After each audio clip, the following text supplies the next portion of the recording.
최근 일련의 사태에 대해서 전홍준 대표의 입장을 듣기 위해 어트랙트 본사를 직접 한번 찾아봤습니다. 네, 안녕하세요. 혹시 전홍준 대표님 자리 계신가요?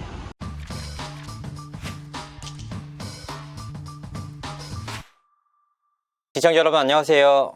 연예 대통령 이진호입니다. 이른바 피프티 사태가 연예계 전반을 강타한 가운데 핵심 당사자인 안성일 씨가 공식적인 입장을 밝혔습니다. 이와 같은 공식 입장 발표는 저에게 안성일 대표의 입장을 밝힌 이후에 이뤄진 일이라서 관심이 쏠리고 있습니다.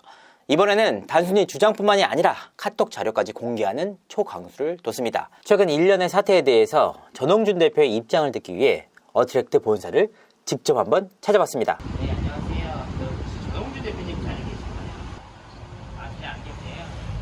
네, 알겠습니다.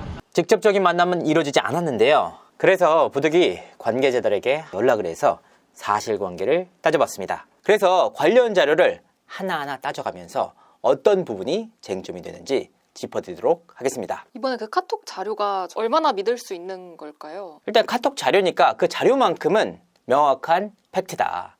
하지만 가장 중요한 게 선후관계 아닙니까? 안성일 대표에게 유리한 카톡 자료만 공개된 것인지, 어트랙트 측이 억울한 상황이 발생할 수 있는 앞뒤 자료들이 잘린 것인지 구체적으로 따져봐야 합니다. 안성일 측이 공개한 소통 타임라인을 보면 이렇습니다. 2022년 12월 19일 해외 투자 방식 문의, 2023년 3월 워너뮤직코리아와 안성일 씨가 어트랙트 레이블 딜 의사가 있는지를 확인합니다. 2023년 3월 8일부터 2023년 4월 10일 안성일 대표가 전홍준 대표에게 레이블 딜을 보고하고 진행 의사가 있는지를 묻습니다.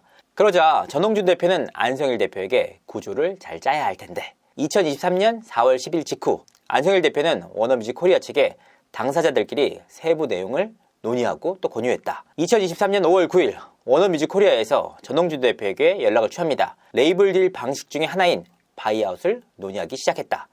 전홍준 대표는 워너뮤직코리아 측에 바이아웃은 안 된다. 선급 형태의 투자를 희망한다. 워너뮤직코리아는 전홍준 대표에게 선급 투자 조건으로 수정을 해서 제안을 했다. 여기서 빨간 줄을 친 설명 글귀도 나오는데요. 별표 바이아웃, 지분 인수 투자의 일종이다. 바이아웃과 레이블 딜은 어떻게 다른 걸까요? 바이아웃과 레이블 딜은 너무나도 명확하게 다릅니다. 여기서 안성일 대표는 바이아웃에 대해서 지분 인수 투자의 일종이라고 밝히고 있습니다. 하지만 굉장히 공교롭게도 이 바이아웃이란 개념 자체를 업계 사람들은 전혀 모르고 있었습니다. 그러니까 워너뮤직코리아에서 주장하는 투자 방식을 보면 바이아웃은 그야말로 피프티 멤버들을 전부 워너뮤직코리아로 데려오는 구조입니다. 200억 원을 줄 테니까 애들에 대한 권리를 모두 양도해 달라 라는 의미의 바이아웃이었습니다. 사실 이 바이아웃이라는 용어가 굉장히 생소합니다. 저뿐만 아니고 전홍준 대표 역시 바이아웃이란 말은 처음 들어본다 라고 녹취 속에서도 분명하게 밝혔습니다. 그래서 제가 제작자들에게 하나하나 전화를 걸어서 확인을 해봤습니다. 바이아웃이란 개념을 알고 있느냐? 하나같이 이번 기회를 통해서 처음 들었다라는 입장이었습니다. 그렇다면 바이아웃이란 개념 자체가 연예계에 없었던 것이냐? 그건 아니었습니다. 그러니까 바이아웃의 뜻만 보면 이런 개념은 통용되고 있었습니다. 어떤 내용이냐? 멤버들을 전부 데리고 와서 그에 대한 권리까지 확보를 해서 이 멤버들을 활동시키는 개념입니다. 가요계에 전혀 없었던 케이스가 아니라는 겁니다. 하지만 극도로 드물다. 특히나 멤버들의 지분 100%를 가져오는 경우는 신인 걸그룹이나 이와 같이 신생 걸그룹에 전혀 쓰이지 않았던 케이스라고 합니다. 멤버들을 데뷔를 시켰는데 3년, 4년 동안 활동을 시켰지만 아무런 성과가 없을 때 회사가 어려워질 수밖에 없지 않습니까? 빚만 생기고 그런데 계약 기간은 남아있고 이러한 경우에 제작자가 소정의 제작비라도 건질 목적으로 자신이 보유하고 있는 아이돌 그룹을 타사에 양도를 하는 개념입니다. 그러니까 그 금액 역시 많이 줄 수가 없는 구조입니다. 이렇게 피프티처럼 이제 막 대박이 나는 시점에 200억의 멤버들의 권리를 양도한다? 이 개념 자체가 얼마나 말이 안 되느냐? 5월 달에 어트랙트 측이 피프티의 대박을 기점으로 600억 원의 투자 밸류를 평가받았습니다. 그러니까 회사 가치가 600억 원에 달한다 라는 평가를 받았는데 200억 원의 멤버들을 판다? 이 개념 자체가 현실과 다르다는 겁니다. 그리고 가요계에 바이아웃과 같은 개념의 일종의 양도가 존재하긴 했지만 이 경우에는 대다수가 아니라 모두 잘 안 된 그룹들의 권리를 양도하는 케이스였습니다. 두 번째, 레이블 딜과는 어떻게 다르냐? 레이블 딜은 그야말로 회사의 지분을 일정 부분 인수해서 레이블로 두겠다는 투자 방식입니다. 이 회사의 투자 경영권에 대해서 51%를 인수하고 나머지 49%는 원래 갖고 있는 대표가 갖고 있다. 다만 우리가 51%를 보유하고 있으니까 우리 회사의 산하의 레이블로 들어와서 독립적인 경영권을 인정해 준다라는 개념입니다. 그런데 이 부분은 피프티피프티의 투자 방식과는 완전히 다릅니다. 만약 레이블 딜로 진행을 했다면 전홍준 대표와 경영진들, 그리고 회사 직원들, 그리고 회사 소속의 연예인들을 모두 인수하는 방식입니다. 그러니까 어트랙트 측이 애초에 레이블 딜로 인식을 했다면 어트랙트의 지분이 얼마인지를 먼저 물어봐야 됩니다. 그리고 전홍준 대표를 비롯한 경영진들, 직원들의 월급을 어떻게 책정해야 하는지 먼저 확인해야 합니다. 그런데 워너뮤직코리아의 경우에는 이 모든 사안들을 누락한 채 피프티피프티의 권리에 대해서만 얘기를 합니다. 이게 어떻게 레이블 딜이 될 수 있느냐는 겁니다. 특히나 저는 안성일 대표의 공식 입장을 보고 너무나도 놀랐던 한 가지 내용이 있습니다. 전홍준 대표의 녹취록에 나타난 바이아웃이란 표현은 지분 인수 투자를 말하는데 레이블 딜의 일종이다. 안성일 대표는 레이블 딜이라는 표현을 썼을 뿐 바이아웃이란 단어를 쓴 적이 없다.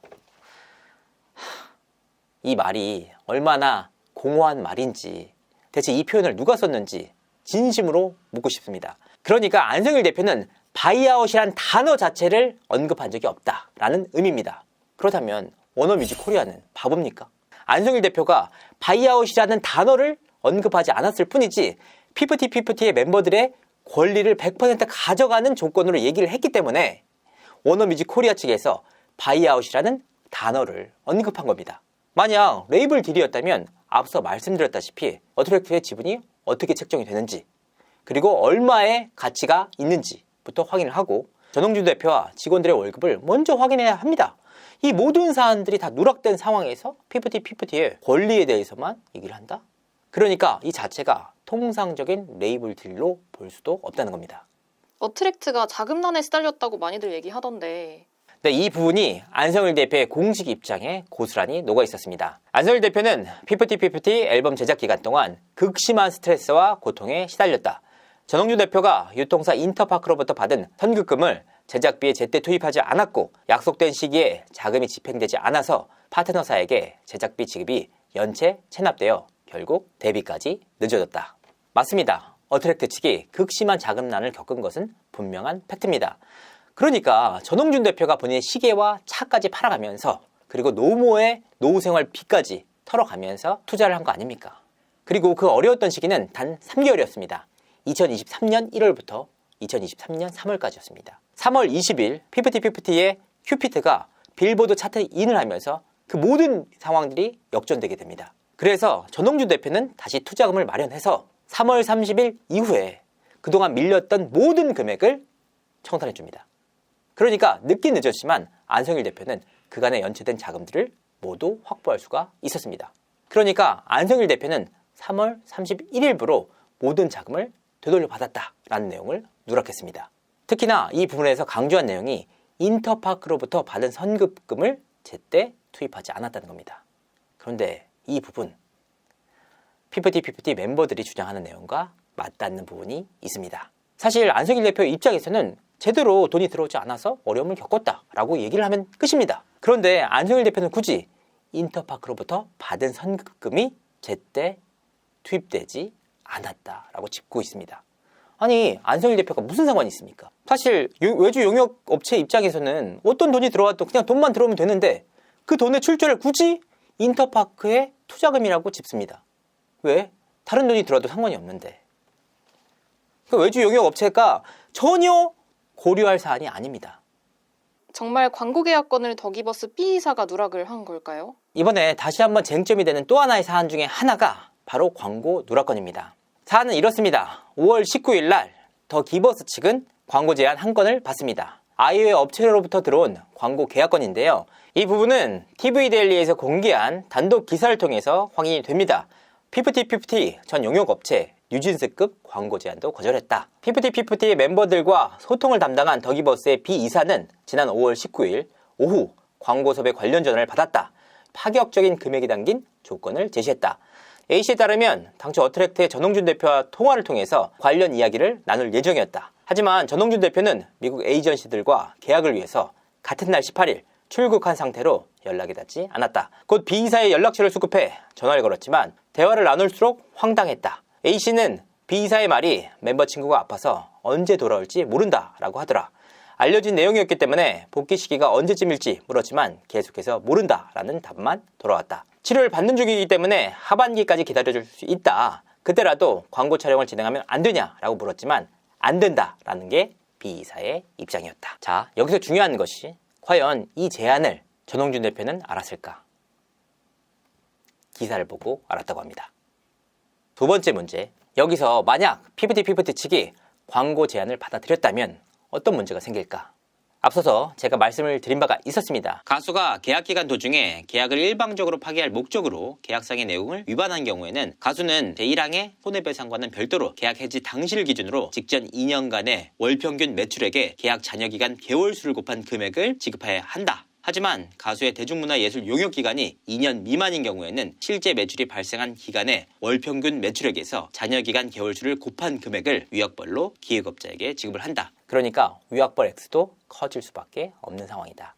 그러니까 업계 관계자들은 이와 같은 내용들이 사전에 모두 계획된 것이 아니냐라는 눈초리를 보내고 있습니다. 근데 그 광고 누락건이 소름 돋는 이유는 또 뭐가 있을까요? 사실 어트랙트 측은 멤버들과 관련한 내용에 대해서 더 기버스 측에 외주를 줬단 말이에요. 그래서 외주를 주는 과정에서 더 기버스 직원 4명에게 어트랙트 측의 공식 이메일도 함께 전달을 했습니다. 그러니까 업무상 필요한 내용들을 써라. 당연히 PPT 멤버들과 관련돼서 스케줄이나 여러 가지 제안들이 올 수가 있는데 이 이메일을 통해서 받을 수가 있는 부분이잖아요. 그런 차원에서 이메일을 줬다. 그런데 전홍준 대표는 5월 달부터 자체 마케팅팀을 구성을 합니다. 그 이전에는 마케팅 업무 자체도 더 기버스 측에 위임을 했었단 말이에요. 하지만 멤버들이 잘 된 이후에 자체 마케팅을 꾸려서 진행을 하려고 하는데 굉장히 의아한 사건 하나가 벌어집니다. 빨리 인수인계를 해달라라고 수차례 요청을 했음에도 불구하고 B이사를 비롯한 더 기버스 측이 인수인계를 하지 않았다는 겁니다. 계속해서 미루길래 대체 무슨 일이 있나 라고 의아했는데 6월 초순이 돼서야 인수인계가 이루어졌다. 그런데 6월 19일 날 멤버들로부터 전속계약 금지 가처분 신청 내용을 받지 않았습니까? 그래서 확인을 해봤는데 더 기버스 직원들에게 줬던 이메일 내용들이 대부분 누락됐다는 겁니다. 어떤 내용이 있는지조차 확인되지 않았다. 그래서 그때 확인을 해보니까 이메일을 삭제한 이후에 25일 이전까지는 복구가 가능하다고 합니다. 하지만 25일이 지난 이후에는 관련 이메일을 복구할 수 없다고 합니다. 그런데 마침 그 기간이 정확히 25일 이후에 인수인계를 받았다. 그래서 어트랙트 측은 더 기버스 측을 고소를 하면서 전자기록 손괴라는 혐의를 넣었습니다.